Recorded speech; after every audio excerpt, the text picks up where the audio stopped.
البدع والأهواء، أهل البدع العقائدية وأهل البدع السياسية. نقول بيننا وبينكم السلف، بيننا وبينكم الكتب، كان فيقول البدع بيننا وبينكم الجنة. بسم الله الرحمن الرحيم. الحمد لله الذي أرسل رسوله بالهدى ودين الحق ليظهره على الدين كله وكفى بالله شهيدا وأشهد أن لا إله إلا الله وحده لا شريك له إقرارا به وتوحيدا وأشهد أن محمدا عبده ورسوله صلى الله عليه وعلى آله وسلم تسليما مزيدا لا نبي بعده. Ikhwani fid din, a'azzani wa jazakumullah. Kita lanjutkan bacaan kita terhadap kitab Ad-Durusul Muhimmah li 'Ammatil Ummah yang dijelaskan oleh Syekh Abdul Aziz Ibnu Abdullah Ibnu Baz rahimatullah alaih. Yang mana sebenarnya kitab ini matan milik beliau rahimahullah.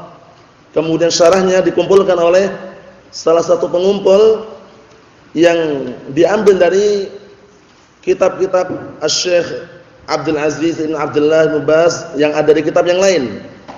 Akhirnya dibukukan dan terkumpullah syarah untuk kitab Ad-Durusul Muhimmah li 'Ammatil Ummah. Sehingga syarah yang kita baca ini tetap syarahnya Asy-Syaikh Abdul Aziz Ibn Abdullah Ibn Baz rahmatullah alaih. Naam. Kita lanjutkan kemarin, kita masih berada pada penjelasan firman Allah Subhanahu wa taala dalam surat At-Takatsur. Setelah orang meninggal dunia dan masuk ke dalam kuburannya, Allah Subhanahu wa taala berfirman, wa qauluhu la tarawunnal jahim. Sungguh kalian akan melihat neraka jahim. Tsumma la tarawunnaha 'ainal yaqin. Kemudian sungguh kalian akan melihatnya dengan mata kepala. Maksudnya benar-benar melihat. Ini baru tingkatan yang kedua. Tingkatan yang pertama itu ilmul yaqin di dunia. Ketika di kuburan ditampakkan, melihat, itu baru ainul yaqin. Nanti kalau benar-benar merasakan, tingkatan yang ketiga, hakul yaqin. Paham? Urut-urutannya ilmu, ain, hakun.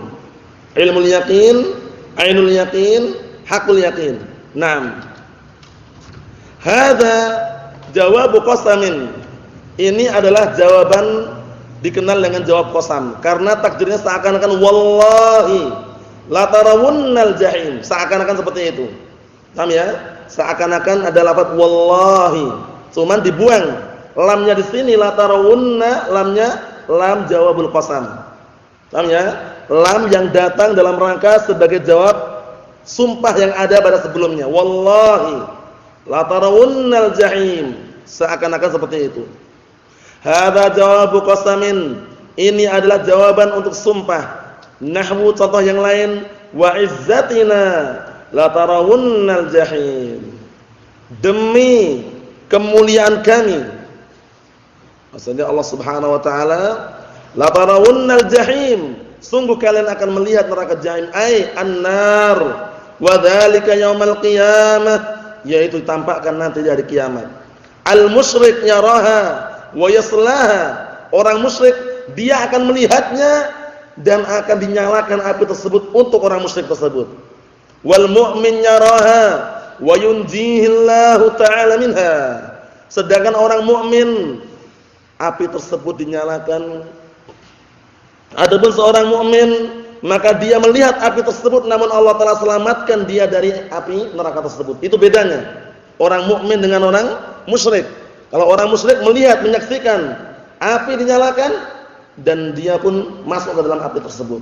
Adapun orang mukmin dia melihat dan menyaksikan namun wa yunzihillahu ta'ala minha. Namun Allah taala menyelamatkan orang mukmin tersebut dari api neraka tersebut. Naam. Tsumma latarawunnaha 'ainal yaqin. Kemudian sungguh kalian akan melihatnya dengan mata kepala. Maksudnya mata kepala masing-masing orang. Melihat langsung gitu. Ai al-amrul ladzi la syakka fi. Itu perkara yang tidak ada keraguan lagi di dalamnya. Id yu'ta bi jahannama fayaraha ahlul mauqif ajma'un. Ketika didatangkan api neraka jahanam, orang-orang ahli mauqif yang ada di situ semuanya menyaksikan dan melihatnya. Wa qauluhu tsumma latus'alunna yauma idzin. Kemudian di hari tersebut kalian semuanya akan ditanya. Ditanya tentang apa? Tentang kenikmatan yang dulu pernah diberikan di dunia.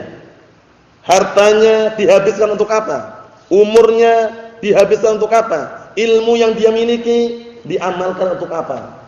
Nah, barakallahu fikum, kita lihat. Ay yauma tarawnal jahim 'ainal yaqin 'anil na'im. Maksudnya apa? Maksudnya tsumma latus'alunna yauma idzin ay yauma tarawnal jahim. Itu hari yang kalian menyaksikan neraka jahim 'ainal yaqin. Dengan apa? Dengan sebenar-benar keyakinan, nampak jelas 'anil na'im. Ditanya tentang kenikmatan-kenikmatan. Jadi kenikmatan yang kita rasakan barakallahu fikum wa habitakumullah, kecil maupun besar, nampak ataukah tidak, itu semuanya kita enggak bisa menghitungnya. Mulai sejak kita dilahirkan di muka bumi ini, di dunia ini, keluar dari perut ibu kita, bayangkan, hingga sekarang ini, hingga saat ini kita besar, bisa enggak menghitung? Enggak akan mampu menghitungnya. Wa in ta'uddu ni'matallahi la tuhsuha. Jika kalian berupaya menghitung-hitung nikmat Allah, niscaya kalian tidak akan mampu menghitungnya karena banyak nikmatnya. Coba nikmat yang paling besar dan paling berharga barakallahu fikum. Nah, nikmat apa yang kita rasakan tiap hari? Nikmat udara. Udara yang kita hirup sehari, coba berapa coba? Banyak atau tidak? Banyak sekali. Coba kalau seandainya ada air, udara enggak ada, meninggal dunia. Paham ya? Karena udara sangat kita butuhkan. Oksigen terutamanya kita untuk bernafas barakallahu fikum. Coba kalau cuma adanya air saja, udara enggak ada, meninggal. Karena orang ketika bernafas mau tidak mau menghirup udara barakallahu fikum. Naam, kenikmatan yang sangat besar. Kita tidak akan mampu menghitungnya walaupun dengan jari jemari kita ataupun dengan lantunan kata-kata kita. Tidak akan mampu barakallahu fikum. Wa ma bikum min ni'matin faminallah. Dan apa saja yang ada pada diri kalian berupa kenikmatan, itu semuanya datang dari Allah Subhanahu wa taala. Kita lihat. Alladzi kana lakum fid dunya, maksudnya akan ditanya tentang kenikmatan-kenikmatan yang dulu ada pada kalian di dunia, min sihatin wa faraghin wa amnin wa ta'amin wa syarabin, baik berupa kesehatan, waktu luang, keamanan, kemudian makanan dan juga minuman. Itu semua akan ditanya nanti barakallahu fikum. Oleh karena itu jangan sia-siakan dua kenikmatan yang sangat besar yang Rasulullah sudah mewanti-wanti, menyebutkan dalam hadis yang sahih yang sering antum dengar barakallahu fikum, hadis yang diriwayatkan oleh Imam Al-Bukhari dari hadisnya Abdullah ibnu Abbas radhiyallahu anhuma. Rasulullah mengatakan, ni'matani maghbunun fihima katsirun minan nas, as-sihhatu wal faragh. Dua kenikmatan yang kebanyakan manusia lalai dari keduanya. Nikmat apa? Sehat dan waktu luang. Ketika ada waktu luang sempatkan. Ketika masih ada kesehatan luangkan. Seperti itu caranya. Karena kesehatan ini nikmat yang sangat berharga. Coba antum misalkan, Abdullah, coba misalkan antum sakit, kemudian depan antum ada makanan yang sangat nikmat, sangat lezat, intinya sangat istimewa. Rasanya enak enggak kalau dimakan? Kalau antum sakit, rasanya enggak enak. Tapi kalau kita sehat, walhamdulillah, di depan kita walaupun makanan sederhana rasanya enak. Karena apa? Karena kesehatan tadi. Oleh karena itu jangan sampai kita sia-siakan. Nah, barakallahu fikum, jaga kesehatan barakallahu fikum. Naam, makannya teratur, sudah 3 kali sehari kan? Nah, barakallahu fikum, disyukuri barakallahu fikum. Kesehatan dijaga, olahraga, push up tiap hari enggak masalah.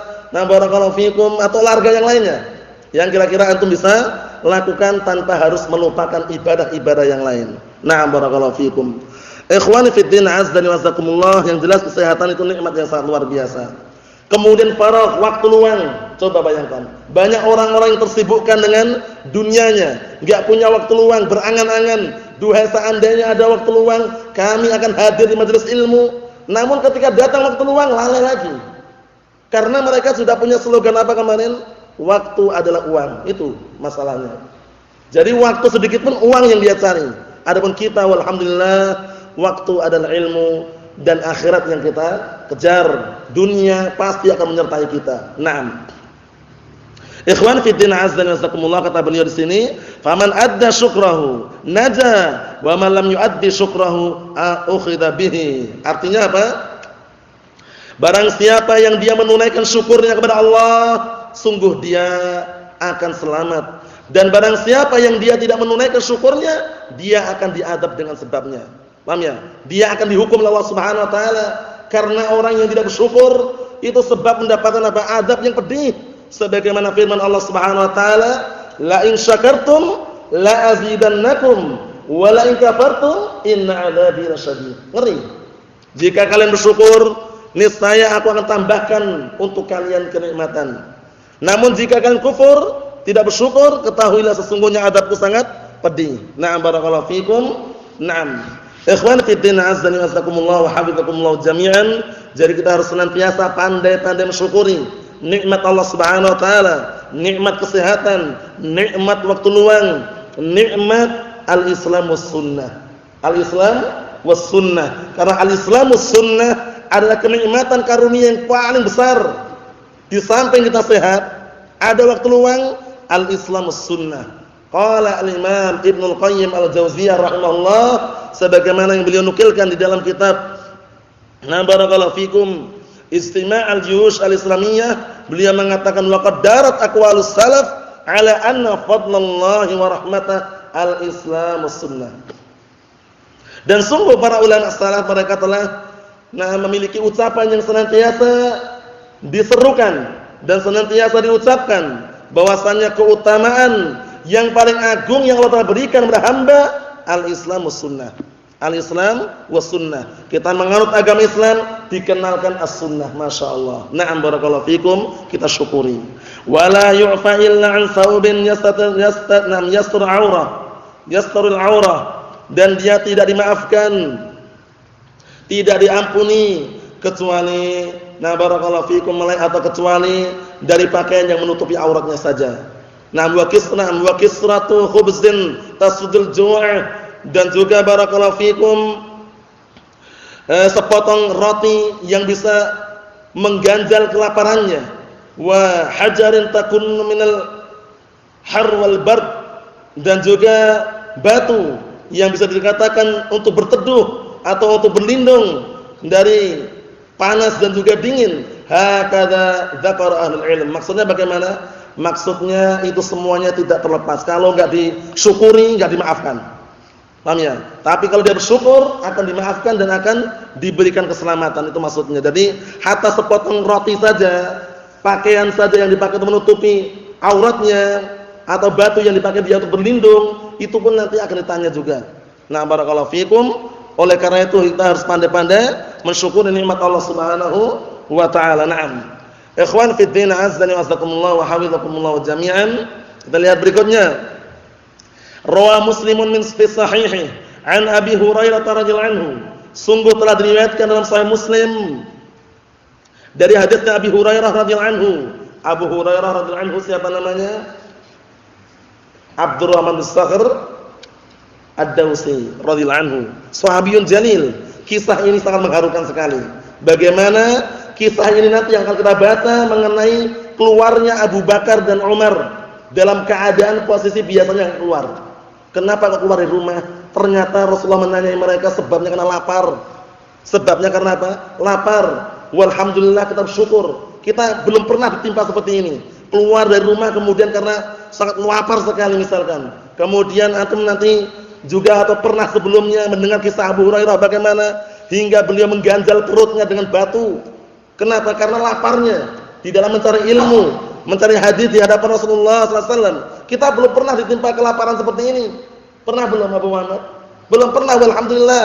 Paham ya? Bersyukur kita masih bisa makan sehari 3 kali. Barakallahu fikum. Naam. Ini kita lihat nanti kisahnya. Rawa Muslimun fi sahihi an Abi Hurairah radhiyallahu anhu qala. Sungguh telah diriwayatkan dalam Sahih Muslim dari hadisnya Abi Hurairah radhiyallahu anhu qala, beliau berkata, kharaja Rasulullah sallallahu alaihi wasallam dzata yaumin aw dzata lailatin. Suatu ketika atau suatu hari atau suatu malam Rasulullah keluar, fa idza huwa bi Abi Bakar wa Umar radhiyallahu anhuma faqal. Kemudian tiba-tiba Rasulullah menjumpai Abu Bakar dan Umar radhiyallahu anhuma, seraya Rasulullah berkata, "Ma akhrajakuma min buyutikuma hadhihi sa'ah." Bayangkan. Rasulullah sangat peduli dan pengertian terhadap sahabat. Tanya beliau, "Apa yang membuat kalian keluar dari rumah kalian berdua jam-jam seperti ini?" Qala al-ju' ya Rasulullah. Mereka berdua mengatakan, lapar wahai Rasulullah. Bayangkan, yang membuat mereka keluar karena lapar. Ini belum pernah kita rasakan, barakallahu fikum. Jadi kita bersyukur, kita masih bisa dikatakan makan pun tercukupi. Paham maksudnya ya? Oleh karena itu jangan sampai kita tidak bersyukur dengan nikmat-nikmat yang sudah Allah Taala berikan kepada kita. Ini termasuk dzurwah, panutan, teladan bagaimana para sahabat Abu Bakar, Umar keluar di malam tersebut, keluar di hari tersebut. Rasulullah tanya, "Apa yang membuat kalian keluar?" Kata mereka, "Al-ju' ya Rasulullah." Lapar wahai Rasulullah. Qala wa ana walladzi nafsi biyadihi. Ternyata Rasulullah juga sama. Ternyata Rasulullah keluar juga sama, lapar. Kita lihat. Wa ana walladzi nafsi biyadihi la akhrajani alladzi akhrajakuma. Artinya Rasulullah juga mengatakan, adapun aku demi zat yang jiwaku berada di tangannya, maksudnya demi Allah, sungguh yang membuat aku keluar atau yang membuat aku keluar adalah sebab yang membuat kalian berdua keluar, yaitu sama-sama lapar. Akhirnya bagaimana? Quma, mari, ayo kita pergi. Faqama ma'ahu. Akhirnya Abu Bakar dan Umar pergi bersama Rasulullah. Fa'ata rajulan minal ansar. Kemudian Rasulullah pergi mendatangi salah seorang lelaki dari kalangan Ansar. Nanti disebutkan di barakallahu fikum di akhir pembahasan, yaitu namanya Malik bin Tayyihan. Malik bin Tayyihan. Disebut di punya kunyah dengan Abul Haitham. Abul Haitham Malik bin Tayyihan. Itu nama orang yang Rasulullah datangi. Fa'ata rajulan minal ansar. Kemudian Rasulullah mendatangi salah seorang dari kalangan Ansar, fa idza huwa laisa bi baitihi. Ternyata posisinya ketika Rasulullah datang, lelaki dari kalangan Ansar tadi enggak di rumahnya. Falamma ra'atul mar'atu. Kemudian tatkala istrinya lelaki Ansar tersebut melihat Rasulullah, qalat marhaban wa ahla. Selamat datang, semoga kedatangan keluarga yang baik. Faqala laha Rasulullah SAW. Akhirnya Rasulullah bertanya kepada perempuan tersebut, aina fulan? Kemana fulan tersebut? Kemana fulan? Fulan maksud di mana suamimu? Paham ya? Karena fulan lagi pergi ini. Posisinya yang di rumah cuma istrinya. Qalat yasta'dzibu lana minal ma'. Dia lagi pergi mencari air tawar untuk kami. Karena saat itu yang namanya air antum tahu sendiri. Bisa dikatakan mungkin sumur itu beberapa tempat saja. Terkadang harus pergi mencari mata air di situ, menimba, ngambil air. Idza'al ansari. Kemudian tiba-tiba Tiba-tiba lelaki Ansar tadi, yaitu suaminya, datang. Fanadhara ila Rasulillah sallallahu alaihi wasallam sahibai, tsumma qala. Kemudian lelaki Ansar tadi melihat kepada Rasulullah dan dua temannya, yaitu siapa? Abu Bakar dan Umar. Tsumma qala, kemudian berkata, alhamdulillah, segala puji milik Allah, ma ahadun al-yaum akram adyafan minni. Nah, barakallahu fiikum. Kemudian setelah lelaki Ansar tersebut melihat Rasulullah sallallahu alaihi wasallam dan juga dua sahabatnya, seraya berkata, maha suci Allah, atau alhamdulillah, segala puji milik Allah, tidak ada seorang pun pada hari ini tamu yang lebih mulia, nah barakallahu fikum, daripada aku. Maksudnya apa? Maksudnya ini kemungkinan besar Rasulullah sallallahu alaihi wasallam menyebutkan sesuai dengan hakikatnya bahwasanya Rasulullah itu tamu yang lebih mulia, tamu yang paling mulia. Nah, kalau seandainya mengucapkan oleh Rasulullah sallallahu alaihi wasallam. Qala, kemudian berkata, fantalaqa faja'ahum bi'idkin. Kemudian lelaki Ansar tadi tiba-tiba pergi dan datang membawa setangkai atau sebatang kurma. Nah, idkan itu semacam tempat itu wadah. Wadah atau semacam wadah atau istilahnya bukan wadah ya, tangkai atau batang itu. Fihi busrun wa tamrun wa rutabun. Di situ ada kurma yang belum matang, maksudnya kurma yang barakallahu fikum yang kering gitu ya. Wa tamrun kurma yang wajar yang biasa kita makan itu, rutabun kurma yang basah. Nah, barakallahu fikum. Itu jenis kurma semua ini. Istilah busrun, tamrun, rutabun. Faqala, kemudian lelaki Ansar tadi mengatakan, "Kulu min hadhihi." Makanlah kalian dari kurma-kurma ini. Nah, barakallahu fikum. Di situ kita ambil pendalilan bahwasanya apa? Rasulullah dan Abu Bakar dan Umar posisi dalam keadaan lapar ini. Akhirnya dipersilakan, makanlah kalian dari kurma-kurma ini. Wa akhadhal mudiyah. Mudiyah itu sikin, pisau. Nah, kemudian lelaki Ansar tadi mengambil apa? Mengambil pisau. Faqala lahu Rasulullah sallallahu alaihi wasallam. Akhirnya Rasulullah sallallahu alaihi wasallam perhatikan ikramu dhuyufnya, masyaallah. Kita walhamdulillah mungkin bisa dikatakan bisa tapi semampunya. Tapi kalau orang Arab, antum misalkan ke Yaman, antum saksikan nanti. Antum bertamu 2 orang, disembelihkan kambing, 2 orang padahal. Kambingnya itu kambing tua, kambing muda. Nah, masyaallah itu yang kita saksikan saat itu ya. Jadi kalau orang Yaman itu ma'ruf, mereka itu secara globalnya itu orang awamnya saja, itu orang yang lunak hatinya, lembut gitu ya istilahnya. Kalau kelahi dipisah, nanti akrab lagi. Enggak ada dendam-dendaman, awas nanti ya, enggak ada. Paham ya? Nah, mereka itu masyaallah. Paham ya? Itu globalnya seperti itu. Kalau menjamu tamu, tamunya cuma 2 orang, 3 orang, kambing sembelih. Bukan ayam. Kalau kita kadang ayam masih mikir-mikir ya. Harganya berapa ini kira-kira gitu. Tapi ini mereka masyaallah. Ini yang sulit kita contoh terkadang. Karena memang posisinya mereka memang sudah Allah Ta'ala tabiatkan hati mereka lembut, halus dan juga mudah untuk menerima apa? Na'am barakallahu fikum, perdamaian atau yang semisalnya itu, masyaallah. Nah, kita lihat bagaimana ikramu dhuyufnya. Faqala lahu Rasulullah iyyaka wal haluba.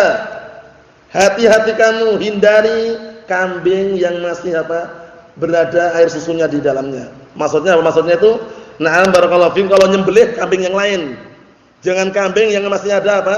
Yang masih ada na'am air susunya pada tempatnya, maksudnya ya, pada tempat air susu itu.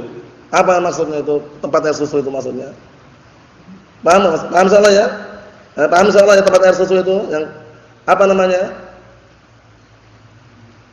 Ya, kambing itu tahu kambing. Maksudnya Rasulullah mengatakan iyyaka wal halub. Hati-hati kamu, hindari kambing yang masih apa? Yang masih na'am barakallahu fikum ada air susunya. Maksudnya itu yang masih air susunya diperas gitu loh istilahnya. Kalau nyembelih yang lain gitu maksudnya. Mahum insyaallah ya. Ayo na'am, kita lihat. Fadzabaha lahum. Akhirnya lelaki Ansar tadi menyembelih untuk mereka. 3 tamu, 3 ya.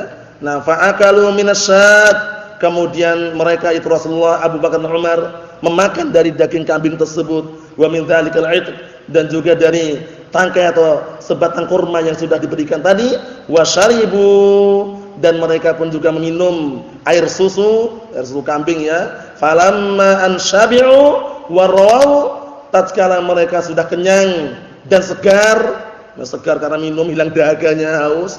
Qala Rasulullah sallallahu alaihi wasallam li Abi Bakar wa Umar. Kemudian Rasulullah sallallahu alaihi wasallam berkata kepada Abu Bakar dan Umar, nah ini syahidnya.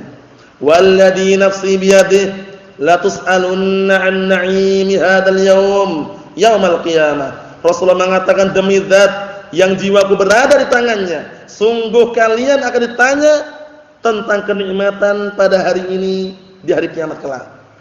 Coba bayangkan, lapar, kemudian bertamu, dijamu sampai puas, sampai kenyang, hilang rasa hausnya. Nah, Rasulullah di akhir hadis setelah semuanya terjadi tadi, Rasulullah mengatakan, demi Allah, sungguh kalian akan ditanya tentang kenikmatan pada hari ini, yaumul qiyamah, di hari kiamat kelak. Akhrajakum min buyutikum al-ju'u thumma lam tarji'u hatta asabakum hadzal na'im. Telah membikin kalian keluar dari rumah kalian rasa lapar, kemudian kalian tidak kembali ke rumah kecuali kalian sudah mendapatkan nikmat ini. Jadi kenikmatan itu semuanya akan ditanyakan. Itu syahidnya. Syahidnya barakallahu fikum hafizakumullah, jadi kenikmatan yang kita rasakan selama ini, besar maupun kecil, nampak maupun tidak, itu semuanya akan ditanya oleh Allah Subhanahu wa taala. Oleh karena itu jangan sampai kita menyia-nyiakan, jangan sampai kita kufur terhadap nikmat Allah Subhanahu wa taala. Kalau kita membahas mengenai dalil-dalil bagaimana Allah taala balik yang semula kenikmatan menjadi kemurkaan, yang semula kenikmatan menjadi kesengsaraan, ini saya banyak sekali dalilnya. Di antaranya dalil yang sering diucapkan dan sering dinukilkan adalah dalil mengenai kisah satu kampung. Kisah satu kampung yang semula kampung tersebut tenang, tentram, langgeng, lestari, rezekinya datang dari seluruh penjuru, bayangkan. Tapi gara-gara penduduk kampung tersebut kufur nikmah, tidak bersyukur, berbuat syirik kepada Allah Subhanahu wa taala, apa akhirnya? Ditimpa dengan kelaparan, ditimpa dengan rasa takut, cemas, khawatir, yaitu firman Allah Subhanahu wa taala, wa daraballahu mathalan qaryatan kanat aminatan mutmainnah ya'tiha rizquha ragadan min kulli makan. Ini syahidnya. Dan sungguh Allah taala telah berikan sebuah permisalan suatu kampung yang dulunya tentram, tenang, rezekinya datang dari seluruh penjuru, bayangkan. Nikmat atau tidak? Nikmat. Tapi ingat, fakafarat bi an'amillah, ini sebabnya. Fakafarat bi an'amillah. Akhirnya penduduk kampung tersebut kufur terhadap nikmat-nikmat Allah Subhanahu wa taala, fa'adzaqahallahu libasal ju'i wal khaufi bima kanu yasnaun. Akhirnya Allah Subhanahu wa taala apa? Allah taala timpakan kepada mereka rasa lapar dan rasa takut, bayangkan. Semula tentram, tenang, langgeng, lestari, rezeki banyak, tapi gara-gara kufur nikmat, waliyadzubillah, ditimpakan apa tadi? Kelaparan dan juga ketakutan di situ. Bima kanu yasnaun. Sebabnya karena mereka sendiri yang membuat ulah, yaitu kufur nikmat kepada Allah Subhanahu wa taala. Karena Allah taala, ya barakallahu fikum, enggak akan pernah mengubah nikmat yang sudah diberikan. Itu Allah taala enggak akan mengubah kecuali mereka sendiri yang mengubah dengan kemaksiatan, dengan apa? Mereka melakukan perkara-perkara yang haram, akhirnya Allah taala cabut. Sebagaimana firman Allah Subhanahu wa taala, "Dzalika bi anna Allah lam yaku mughayyiran ni'matan an'amaha 'ala qaumin hatta yughayyiru ma bi anfusihim." Yang demikian itu Allah taala tidak akan pernah mengubah kenikmatan yang sudah Allah taala berikan kepada kaum, melainkan mereka sendiri yang mengubah. Mereka sendiri yang mengubah dengan apa? Kemaksiatan, tidak bersyukur. Itu hati-hati barakallahu fikum. Allahumma musta'an. Kita lihat sini. Wasmur rajuli al-ansari, dan nama lelaki Ansari ini siapa? Malik ibnu Tanyihan. Ini namanya Malik bin Tanyihan. Wa yukanna atau wa yukna Abul Haitsam, atau wa yukanna Abul Haitsam, diberi kunyah dengan Abul Haitsam radhiyallahu anhu. Paham ya? Abul Haitsam radhiyallahu anhu, Malik bin Tanyihan. Naam. Wa sahha aidan annahu qala, dan juga datang juga hadis yang sahih bahwa Rasulullah mengatakan, la tazulu qadama 'abdin yaumil qiyamah hatta yus'al an umrihi fima afnah wa an shababihi fima ablah wa an ilmihi madza 'amila bih wa an malihi min aina iktasabahu wa fima anfaqahu. Allah musta'an. Ini hadisnya siapa? Hadisnya Abi Barzah Al-Aslami. Hadisnya sahih. Hadisnya Abi Barzah Al-Aslami radhiyallahu anhu, sahih oleh Imam Al-Albani rahimatullah alaih. La tazulu qadama 'abdin, tidak akan bergeser dua telapak kaki Bani Adam. Perhatikan baik-baik, tidak akan bergeser dua telapak kaki Bani Adam hari kiamat kelak. Sampai kapan? Sampai ditanyai tentang umurnya, pada apa dia habiskan umur tersebut, tentang masa mudanya, pada perkara apa dia menggunakan sampai masa tuanya, wa an ilmihi, dan tentang ilmunya, madza amila bi, apa yang dia amalkan dengan ilmunya, wa an malihi, dan tentang hartanya, min aina iktasabahu, dari mana dia mencari atau menghasilkan harta tersebut. Nah barakallahu fikum. Naam. Wa fima anfaqahu, dan pada apa dia infakkan. Ditanya, dari mana hartanya? Sumbernya dari mana? Diapakan hartanya? Dikeluarkan di jalan apa? Itu akan ditanya semuanya, waliyadzubillah. Oleh karena itu hati-hati barakallahu fikum, umur akan ditanya, masa muda akan ditanya, ilmu akan ditanya, harta yang kita miliki pun akan ditanya, dari mana hasilnya, dari mana sumbernya, terus dikemanakan hartanya. Barakallahu fikum. Tapi ingat baik-baik barakallahu fikum, ini semuanya tentunya tidak terlepas dari hadis yang sudah kita sebutkan pada pertemuan sebelumnya, bahwasannya baik buruknya manakala harta disedekahkan di jalan yang khair, jalan yang baik. Ilmu diajarkan sehingga orang bisa mengambil manfaat darinya. Seorang anak dia menjadi anak yang saleh sehingga mendoakan kedua orang tuanya. Maistafadu minal ayat, yang terakhir perhatikan baik-baik. Yang bisa diambil faedah dari ayat-ayat yang sudah kita lewati surat At-Takatsur. Pertama, at-tahdhiru min jam'il mal wa taktsirihi ma'a adam syukrihi wa tarki ta'atillahi wa rasulih min ajlihi. Peringatan yang sangat keras terhadap perbuatan mengumpulkan harta. Ingat, mengumpulkan harta dan memperbanyak harta bersamaan dia tidak bersyukurin, hati-hati. Antum nabung enggak masalah, paham ya? Mengumpulkan uang enggak masalah, tapi bersyukur. Termasuk bentuk syukurnya kalau uang yang ditabung tadi, uang simpanan tadi melebihi nisab dan haulnya, wajib mengeluarkan zakatnya. Sudah kita lewati. Zakatnya yang lebih tepatnya, lebih bagusnya kalau kita ukur dengan apa? Perak. Karena kalau kita ukur dengan perak, dengan dirham barakallahu fikum, lebih tepat sampai kepada tangannya orang fuqara dan masakin. Tapi kalau kita hitung dengan emas, lama biasanya. Karena kalau emas harus berapa kemarin? 85 gram emas murni 24 karat. Lama enggak kira-kira? Lama. Tapi kalau pakai perak, paham ya? Lebih murah. Nah, ukurannya, nisabnya, barakallahu fikum, kalau pakai perak ketika mencapai 595 gram. Senilai dengan 200 dirham. Kalau tadi yang emas berapa dinar? Usama 20 dinar. Senilai dengan 85 gram emas murni 24 karat. Mengeluarkan berapa yang dikeluarkan? Berapa persen yang dikeluarkan zakatnya?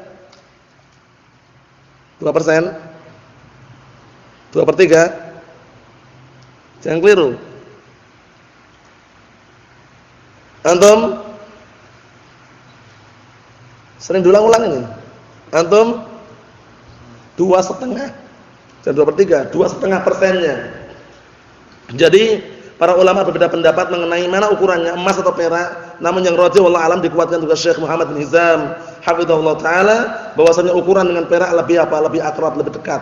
Karena lebih cepat sampai ke tangannya orang fuqara masakin. Karena perak itu lebih murah, ya kan? 1 gram perak dengan 1 gram emas mahal mana kira-kira? Mahal emas, ya enggak? Apalagi murni 24 karat ya. Nah, ini kalau dengan perak itu lebih cepat sampai nisabnya dan lebih cepat sampai pada tangannya orang-orang yang berhak. Mahfuz insyaallah ya. Na'am barakallahu fikum. Kemudian wa tarki ta'atillah wa rasulih min ajlih, dan juga peringatan keras terhadap orang yang meninggalkan ketaatan kepada Allah dan Rasulnya disebabkan karena dunia. Allah musta'an. Yang kedua, isbatu adzabil qabri wa ta'kidihi biqaulihi hatta zurtumul maqabir kalla sawfa ta'lamun ay fil qabr. Yang kedua, penetapan adanya azab kuburan dan dikuatkan lagi dengan firman Allah taala hatta zurtumul maqabir kalla sawfa ta'lamun, hingga kalian masuk ke dalam kuburan, hingga kalian mati kemudian masuk ke dalam kuburan, sungguh kelak kalian akan mengetahui di dalam kuburan tersebut. Apa maksudnya ya? Jadi antum jangan menganggap alam kubur itu sama dengan alam dunia. Biasanya mbah-mbah kita, keluarga kita yang masih awam terkadang mereka menganggap kehidupan kuburan itu hampir mirip dengan dunia. Kita katakan na'am, sama-sama masih di dunia. Kuburannya mereka masih di dunia enggak? Tapi alamnya lain. Alam mereka dalam kubur itu lain. Memang letak kuburan mereka di dunia, cuman alam di dalam itu lain. Nah, mereka yang kita sayangkan kalau misalkan di acara-acara tertentu, mungkin setelah Idul Fitri, setelah salat Id, mereka datang ke kuburan, ziarah kubur. Ada yang bawa bunga, ada yang bawa air, airnya disiramkan, baca doa. Katanya biar dingin orang yang di dalamnya. Bayangkan itu. Jadi bayangannya apa? Mirip dengan dunia gitu loh. Apa maksudnya nih? Kemudian mereka taburkan bunga-bunga biar adabnya diperingan. Berdalilkan dengan sabda Rasulullah ketika Rasulullah melewati kuburan, ada 2 orang yang siksa. Rasulullah menatapkan apa? Nah, barakallahu fikum, pelepah kurma, tancapkan. Itu akhirnya apa? Rasulullah mengatakan, semoga dengan tancapan ini bisa memperingan adabnya mereka berdua selama belum kering. Nah, akhirnya mereka menggunakan apa? Bunga-bunga tadi itu masih yang basah, yang harganya mahal-mahal itu. Taburkan situ. Nanti dah kering, dah katanya. Itu semuanya apa? Bentuk kesyirikan. Jangan kita ikutin. Ziarah enggak masalah, boleh, tapi enggak perlu membawa ritual kesyirikan. Rasulullah mengatakan, "Kuntu nahaitukum an ziyaratil qubur fazuruha." Dulu aku pernah melarang kalian mengunjungi kuburan, sekarang ziarahilah. Boleh ziarah kubur, tapi dengan cara apa? Syar'i. Ketika masuk di area perkuburan, lepas sandalnya. Lepas sandalnya, jangan dipakai terus. Sepatunya dilepas. Paham ya? Karena datang dalam hadis yang sahih, suatu ketika ada salah satu sahabat yang menggunakan sandalnya. Akhirnya Rasulullah mengatakan, "Ya fulan, ikhla'na 'alaik." Wahai fulan, lepaslah kedua sandalmu. Nah, itu ketika masuk di area perkuburan. Kecuali kalau darurat, kata Syekh Ibnu Baz. Mungkin banyak durinya, panas yang sangat, becek yang sangat dan membahayakan, boleh dipakai. Kalau normal jangan dipakai. Paham ya? Dan doakan mereka, penduduk kuburan itu didoakan, bukan malah disuruh baca qomat kamit. Paham ya? Baca apa tadi? Qomat kamit. Paham ya? Enggak tahu, enggak jelas baca apa, kemudian minta kepada Mbah fulan, Mbah alan, jangan. Doakan mereka. Nah, barakallahu fikum. Assalamualaikum ahlad diyar minal mu'minin wal muslimin wa inna insyaallah bikum lalahiqun. Nasallahu lana wa lakumul afiyah. Keselamatan untuk kalian wahai penduduk negeri kuburan ini. Dari kalangan muslimin dan mukmin, orang kufar enggak dapat. Walaupun kuburannya berjadi satu, ada orang kafir, orang munafik, ada orang musyrik, ada orang Nasrani misalkan, mereka enggak masuk semuanya karena minal mu'minin wal muslimin. Paham ya? Keselamatan bagi penduduk kuburan dari kalangan mukminin dan muslimin. Insyaallah kita semuanya akan menyusul katanya. Ya kan? Menyusul mereka. Antum mau menyusul enggak antum? Kapan? Kapan? Nah, sorry, kapan? Kita semuanya menyusul. Cuman kapannya wallah alam. Nah, antum enggak mau nyusul? Enggak mau? Allah Ustaz. Kita semuanya akan menyusul, barakallahu fikum. Oleh karena itu di akhir hadis, nasrullaha lana wa lakumul afiyah. Nasallahu lana wa lakumul afiyah. Kita meminta kepada Allah Subhanahu wa taala keselamatan untuk kami dan untuk kalian semuanya. Yang berikutnya, nomor 3, takriru aqidatul ba'ts wal jazaa ba'dal hisab wal istintab wal istijwab. Artinya penetapan mengenai akidah keyakinan al-ba'ts, hari kebangkitan, wal jazaa, hari dibalasi semua perbuatan, in khairan fa khairun wa in syarran fa syarrun. Ba'dal hisab, setelah diperhitungkan dibalasi. Paham ya? Setelah diperhitungkan diapakan tadi Yusuf? Dibalasi. Naam. Wal istintab, dan semuanya dibikin berbicara, dibikin apa? Berucap, enggak ada yang mau, misalkan anak enggak mau bicara. Kalau ditanya diam enggak bisa, semuanya bicara. Bahkan apa? Al-jilb, yaitu kulit-kulit kita. Nah, barakallahu fikum, kaki kita itu yang kelihatannya enggak bisa bicara, nanti dibikin bisa bicara. Nah, wal iyad billah, hati-hati barakallahu fikum. Wal istijwab, dan juga apa di situ dimintai untuk apa? Bisa menjawab juga. Ada pertanyaan, ada jawaban di situ nanti. Paham ya? Nah, barakallahu fikum, dibikin jawab, enggak bisa dia mau bohong, itu enggak bisa. Karena apa? Allah Taala yang nanya langsung. Paham ya? Nah, barakallahu fikum, akan dipertanyain nanti. Yang nomor 4, soal abdi anin ni'am allati an'ama Allah taala alaih biha fid dunya. Yang keempat, pertanyaan seorang hamba akan ditanya mengenai kenikmatan-kenikmatan yang Allah Taala berikan kepadanya di dunia. Fa in kana syakiran laha faz, jika dia termasuk orang yang syukur terhadap nikmat tersebut maka dia akan beruntung. Wa in kana kafiran laha ukhidha wal iyad billah, apabila dia termasuk orang yang kafir, kufur terhadap nikmat Allah Subhanahu wa taala, dia akan dihukum oleh Allah Subhanahu wa taala. Wal iyad billah. Nasallahu lana wa lakumul afiyah wa nasallahu as-salamata wal afiyah fid dunya wal akhirah wa nasallahu azza wa jalla bimanihi wa karamihi an yuwaffiqana wa iyyakum lima yuhibbuhu Allah wa yardah, innahu waliyyu dzalik wal qadiru alaihi walhamdulillahi rabbil alamin.